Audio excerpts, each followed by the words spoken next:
আমি তাকে ভালোবেসেছি তার সৌন্দর্য দেখিনি। সে যেমনই হোক, আমি তার থেকে সুন্দর কাউকে চাইনি।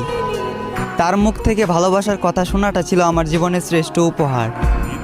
আফসোস, এটা ছিল তার অভিনয়। তবে আমার ভালোবাসাটা অভিনয় নয়, বরং তার এই অভিনয়ের কারণে তাকে পাওয়ার যুদ্ধে আজ আমাকে মানতে হলো হার। একটা সময় হাসির রাজ্যের রাজা ছিলাম, আজ সেই হাসিটাকেও হারিয়ে ফেললাম। আমি জানি আমি তার প্রথম নয়, বরং দ্বিতীয় ভালোবাসা ছিলাম। তবুও সে চিন্তাবাদ দিয়ে তাকে ফুলের মতো আগলে রাখলাম।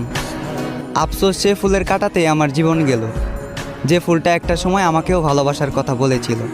খারাপ তো তখনই লাগলো যখন দেখলাম চোখের সামনে অতি আপন মানুষটা হয়ে গেল পর। চোখ দিয়ে ঝরল বৃষ্টি, বুক দিয়ে বয়ে গেল কালবৈশাখী ঝড়।